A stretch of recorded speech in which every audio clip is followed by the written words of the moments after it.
Raha omena super pouvoir ianao dia inoko maromarina fa anisan'ny fandrinao indrindra ny ahafantatra ny ho avy.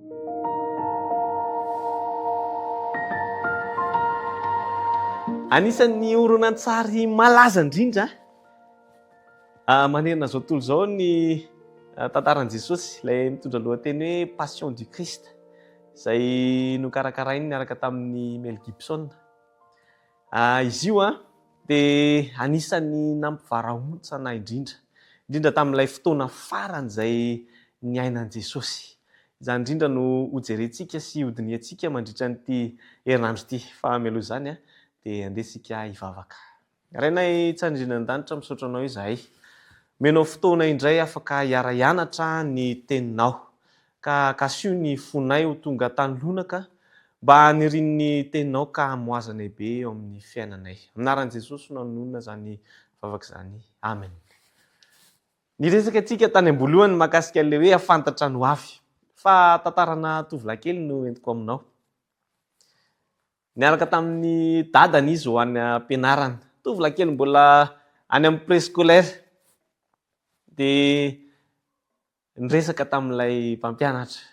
Rehefa niresaka ny mpampianatra sy ny rainy dia lasy ity tovolahy kely ity nandeha tany an-dalantsara nilalao dia hitany nisy bouton menamena.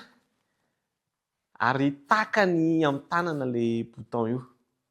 Mba tiany ho fantatra hoe inona ny zavatra hitranga raha ho tsindriny ity bouton menamena ity. Rehefa nangidida ny tanan'ity tovolahy kely ity dia tsy maintsy no potseriny an'ilay bouton. Rehefa voatsindry ilay bouton dia naneno ny lakolosy fanairana fa misy haitrano. Ary dia niazakazaka nivoaka ny trano ny be sy ny maro. Tao anatin'izay fotoana izay dia natahotra ilay tovolahy kely, nangovotra ary fantatry ny dadany fa izy no nanindry ilay bouton menamena. Rehefa tonga tany an-trano dia nahazo ny sazy izay nomeny ny rainy azy ity tovolahy kely ity. Tsy tahaka izany nefa ny Jesosy. Jesosy dia nafantatra ny ho avy. Fantany ny fotoana izay hafatesany. Fantany ny zavatra hitranga rehetra fa ho atolotra eo an-tanan'ny mpanota izy ary tsy maintsy omboana ho faty. Misy teboka vitsivitsy izay tiako zaraina aminao izay miompana ao amin'ny Jaona 2:17 hatramin'ny Jaona 2:17. Teboka izay hojerentsika taorian'ny nananganan'i Jesosy any Lazarosy tamin'ny maty.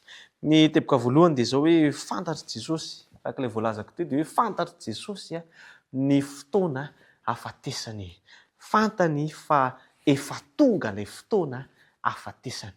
Manaraka izany dia izao hoe fantany fa ny fahafatesany dia nilaina mba hanome fiainana asy anao. Hanome famonjena, hitondra famonjena ho azy ho anao.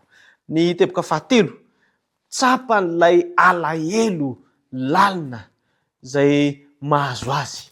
Satria efa manakaiky dia manakaiky ilay fotoana. Kanefa dia ny zava-dehibe taminy dia ny mankatoy ilay baikon'Andriamanitra izay hanao azy hosorona ho an'ny taranak'olombelona. Manaraka izany dia fantany fa ny hazo fijaliana no marika fa resy Satana ary tonga ny fitsarana ho an'izao tontolo izao. Ny teboka manaraka dia izao hoe amin'ny alalan'ilay sorona izay ataon'i Jesosy dia fantany fa hitarika olona maro eo amin'izy. Ary teboka farany izay tsy latsa-danja ary tsy ny kely indrindra dia izao hoe ny fitiavan'i Jesosy azo sy anao. Ilay fitiavany ny taranak'olombelona dia lehibe indrindra, lehibe lavitra mihoatra noho ny ainy.